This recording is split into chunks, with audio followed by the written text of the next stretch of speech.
Steve Kerr made it clear that 10 spots are up for grabs. Anything more than 10 gets a little bit dicey, and he doesn't want that. So a lot of competition considering there's 13 guys vying for those spots. Who are they going to? We're discussing that on today's Locked On Dubs.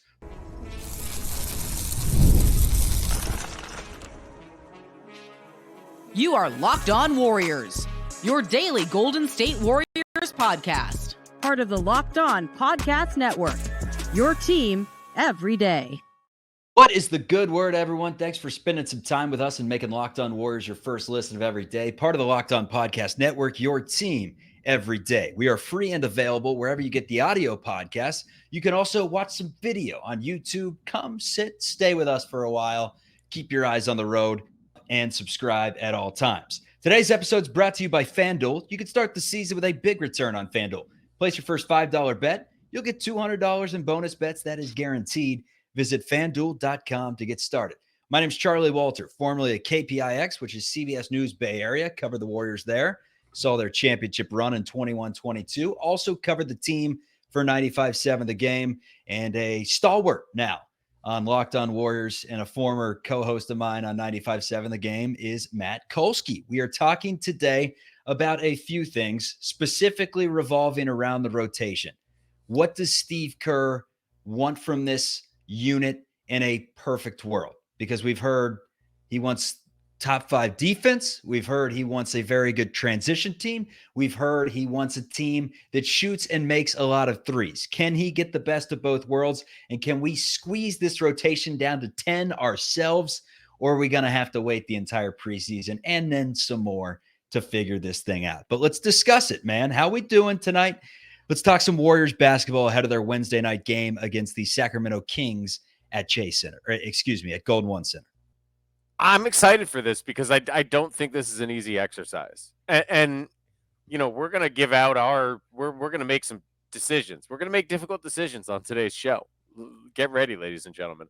We did this on 95.7 The Game years ago, Kolsky, and what we're doing is giving out roses. We have one rose apiece, and I was supposed to go to the store and pick up a prop, but I don't do that. So we're giving out pins. We're giving out frindles.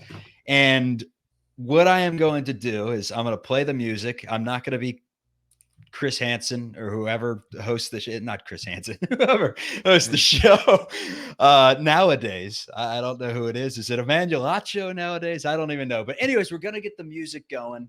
Bachelorette is it Emmanuel style. Acho?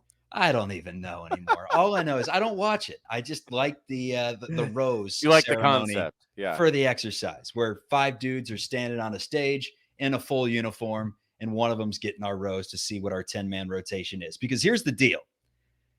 We got Curry, we got Melton, we have Wiggins, we have Draymond, we have Trace Jackson-Davis, we have Kuminga, we have Pods, we have Anderson, and I believe we have Kevon Looney as well. That's 9 players. It leaves one spot for a guy like Moses Moody, Lindy Waters III, Buddy Hield, Gary Payton II, or Guy Santos. You're talking 13 players, a 13-piece puzzle that has to fit down to 10. Why does it have to fit down to 10? Steve Kerr tells us why. Yeah, the depth is impressive. I mean, there's, I think, legitimately 13 guys who could be in the rotation. Good problem to have, but you also want it to sort itself out. You want guys to separate and make it really clear who should be playing. I generally play 10. Over the years, I've played at least 9, but often 10. 11, that's where it gets pretty tricky.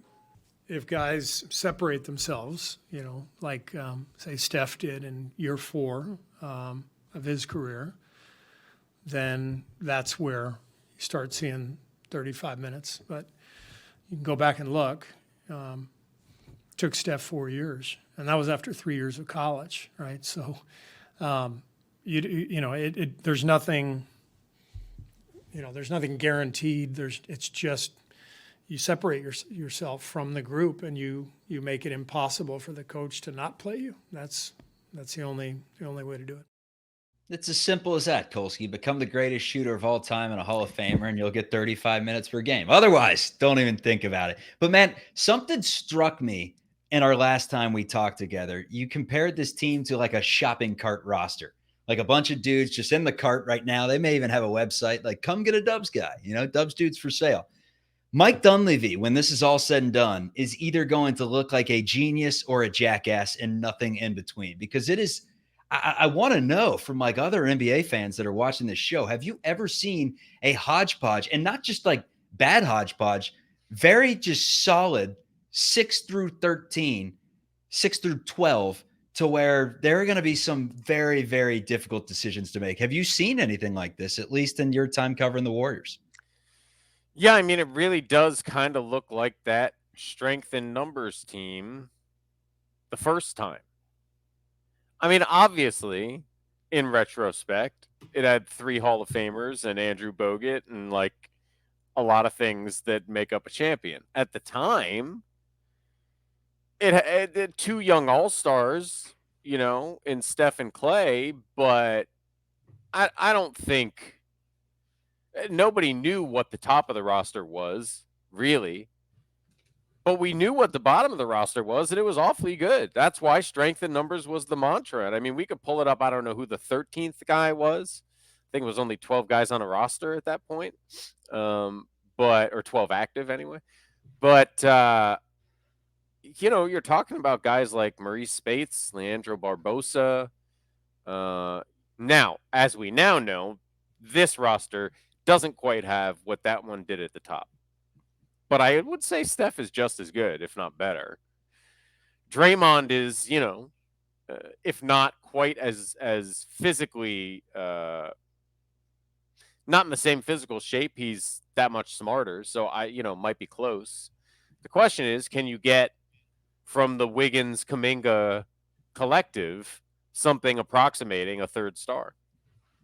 One of the big things that is fascinated about that point of can they get a third star is they do have like assets that they can pile together to make it happen. And even if they don't get a big name, that player that surrounds Steph and Draymond, that's all-star caliber, they're trading guys like Buddy Hield, Moses Moody, Lindy Waters. I don't understand how they all coexist.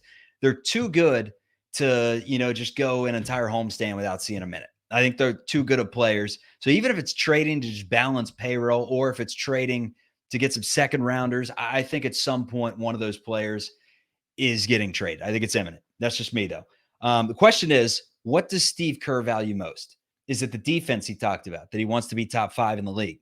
Is it the shooting, where he's talking about players getting up 6 to 8 per game, and big men that haven't particularly shot the ball at all in their career, having, a Kevon Looney step out and make them when he's open? Or is it, the athleticism, because he's talked a lot about transition offense, transition defense. That's where players like Andrew Wiggins, and that's where players like, heck, I think even Moses Moody can help you out on transition, the way he can poke it away and the way he can run vertically, forward, backward.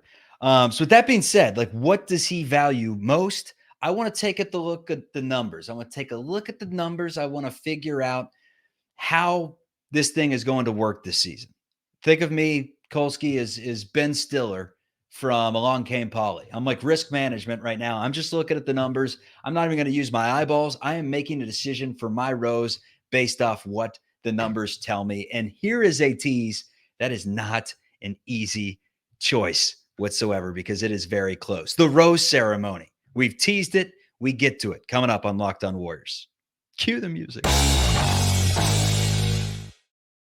First, let's tell you about our sponsor. Today's episode is brought to you by BetterHelp. If you've benefited from therapy, you know all that it entails. You know that talking about your issues and having someone listen to what you're going through just helps you out, because getting things on the table and making yourself feel uncomfortable, it does help you grow. So if you're thinking of starting therapy, give BetterHelp a try. Good things about it, it's entirely online. It's designed to be convenient, flexible, and suited to your schedule. If you fill out a brief questionnaire, you'll get matched with a licensed therapist, and you can switch therapists at any time for no additional charge. So overcome your fears with BetterHelp.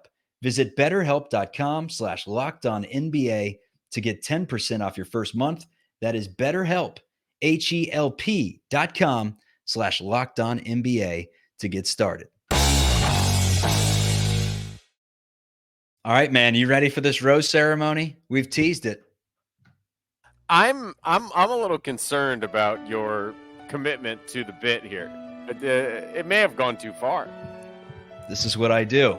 Welcome, everyone. Thrive City.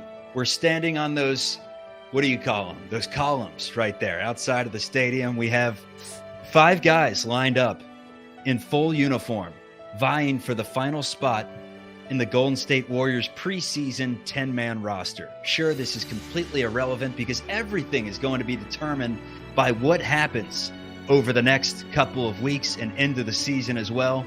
But there's one spot available.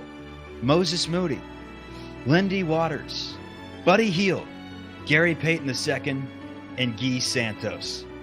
Steve Kerr wants to be fast. He wants to shoot threes, wants to be good in position. Transition. He values connectors, does Coach Kerr. So let's start with Gary Payton II. Gary, you're considered one of the league's elite perimeter defenders and a key reserve for this year's team. You have a defensive rating of 108.1 in your career. And to talk about defensive ratings, a defensive rating is as simple as per 100 possessions, the amount of points you give up. Ben Wallace, one of the best ever, with what, like a 90? Back to it. I'm rambling. Gary Payton's been really good. 113 a season ago, though. That's not a great defensive rating, not as good as 102 he had in his title year, and he's a career 34.5% shooter from 3, but still considered one of the few 6'3" players in the league who can excel at point of attack defense. Gary, you're not getting my rose today. I'm sorry. You're out. Buddy, your defensive rating of 115.5 in your career is not good. In fact, in 2021, you statistically had one of the worst defensive seasons of all time, but you were on a bad defensive team, and that happens from time to time. So I'm willing to give you some slack there because of the fact that you can hit 7 threes in a flurry. You shoot at 40% from deep, but you're still not getting my rose, which leaves Moses Moody. A 115 defensive rating a season ago, 36% from 3, but the Warriors are a plus 100 with him on the floor. All these statistics from these 3 are very even, especially what they did a season ago. But there's something here, Moses. There's a spark. Everyone sees it, except Steve Kerr. Moses, will you accept this rose? That's my guy, man. He's going 10th. And this is from someone I told you the other day, Kolsky, that I am not the highest on Moses Moody. I think he's extremely good at basketball, but I don't think he's extremely good at one thing, which clouds my judgment sometimes. But I said it, man. I just want to see him play more. I want to see him be the 9th or 10th man in a 10-man rotation. What do you think? I think, I mean, I agree. I don't have the speeches laid out. But I agree. We'll just ditch the music. Look, Lindy Waters is an interesting player. Buddy Hield was obviously an off-season signing. You know, I don't know what that does. I mean, honestly, I don't think it does anything to Steve Kerr's opinion of him. So who cares? For me, I majored in economics in college. And one of the congrats, smart guy. Ooh, smart guy. No, but went to college and economics. One of the core principles here is the opportunity cost, right? For me, I try to look at these decisions that way. It's not just what you get by playing whatever player you choose. It's what you lose by not playing the other guys as well. And there's just nothing to like. What's the worst that's going to happen with Buddy Hield or Lindy Waters? Or to me, Moses Moody is a young player who's shown he's capable of a lot of things. In fact, capable at times of all of the things that you laid out that Steve Kerr's looking for. You know, he's capable of playing solid defense for his size. He is capable of knocking down 3-pointers at times. He is capable, like, He's the only guy there on that list that I can make a strong argument hasn't been given the opportunity to show what he can do. And so he's the natural choice for me.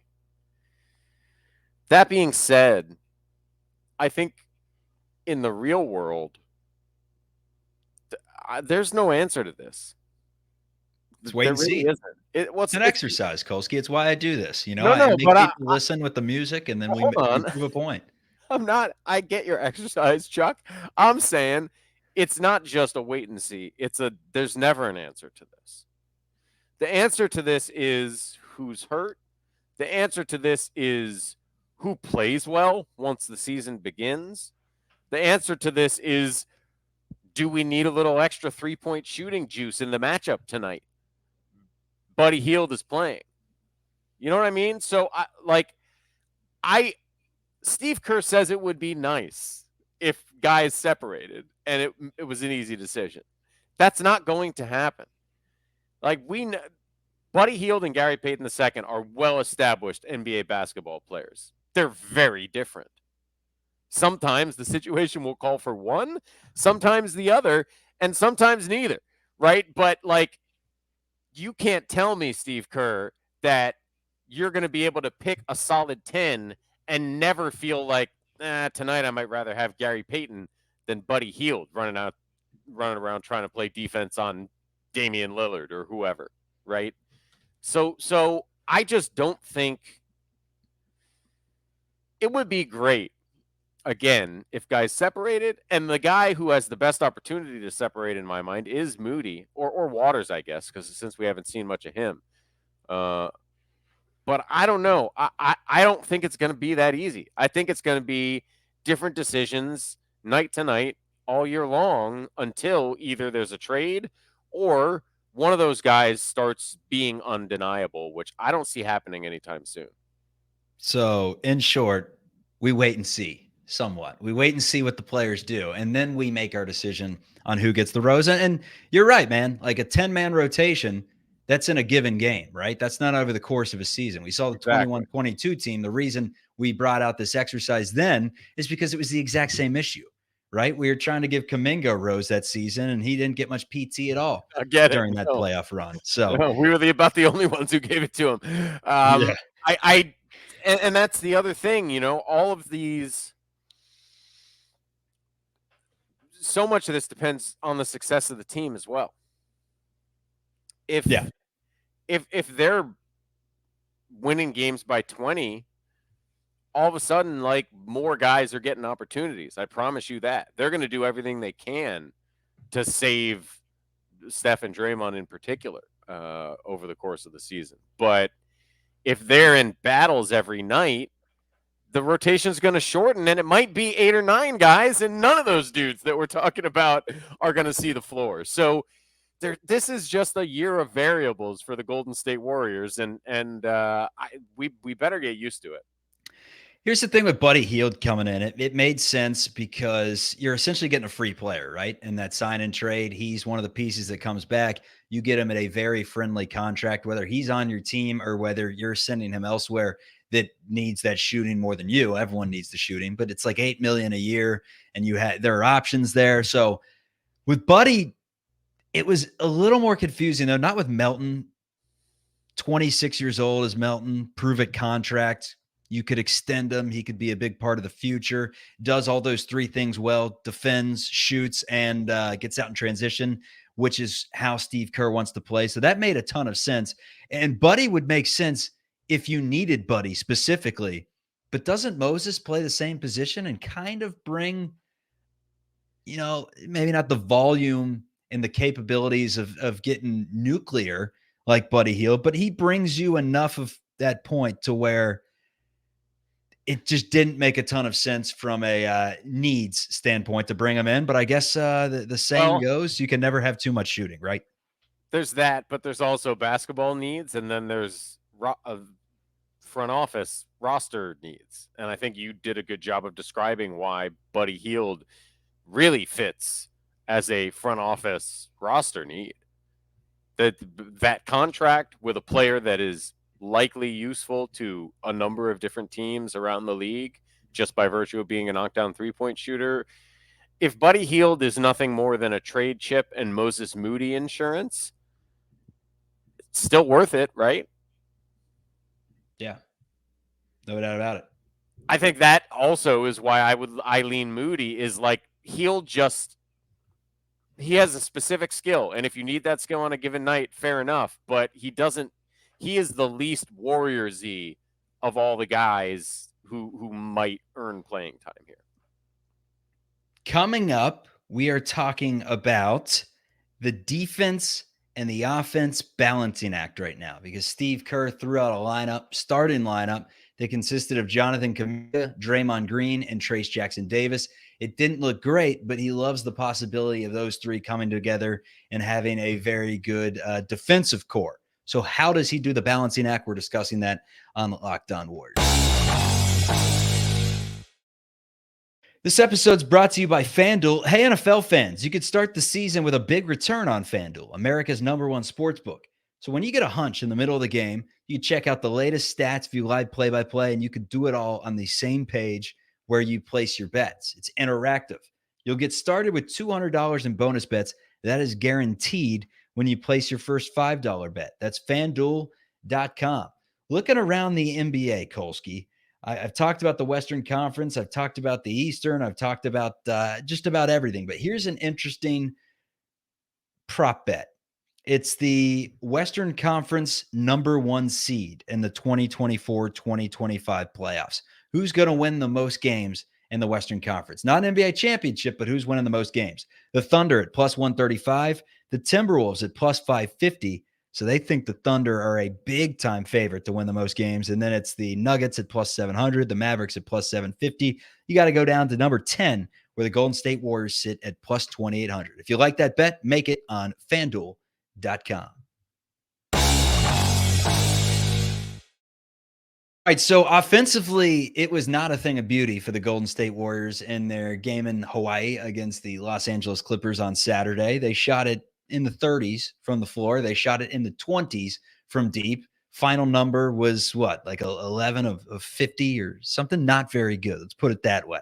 So the dilemma is Steve Kerr wants the Warriors to be a better shooting team, but he also wants to have a lineup or at least tinker with it to see if they can become consistent and prove that they should be on the floor at the same time. Jonathan Kuminga, Trace Jackson Davis, and Draymond. Now, I think if Looney can keep you honest, he could be the solution in that lineup to take over for Trace Jackson Davis. You still get the defensive abilities, but then the flip side, Steve Kerr also wants a team that can get out and go. And who's going to, be that 0.5 and push the pace better? Is it going to be Looney or is it going to be Trace Jackson Davis?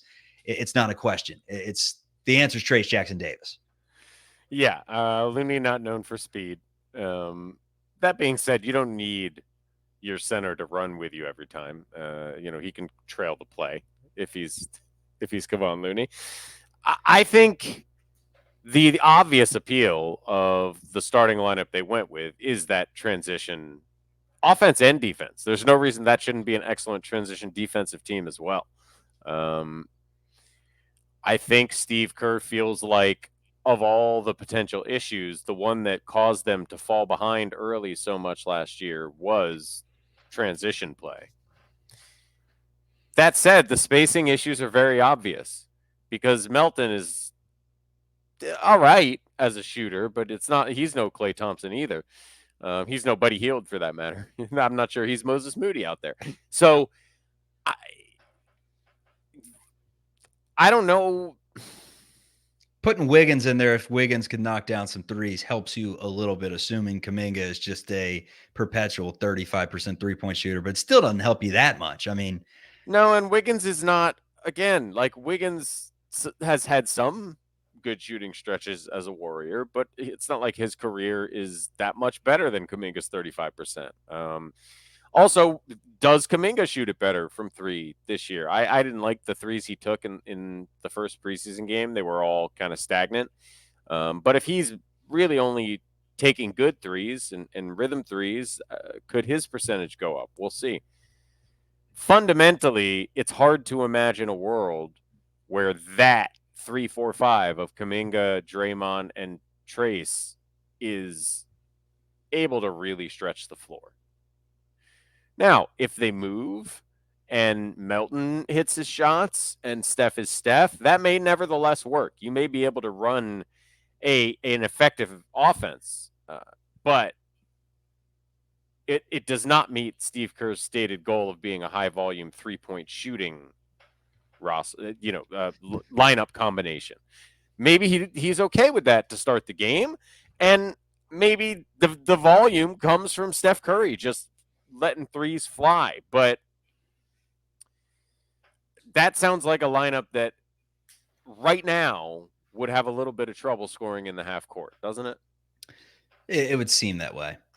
Do the shooting concerns, I don't even want to say concerns, do the shooting woes in the first game concern you at all? Because growing up, we all played basketball at some point, and some rims were just more forgiving than others.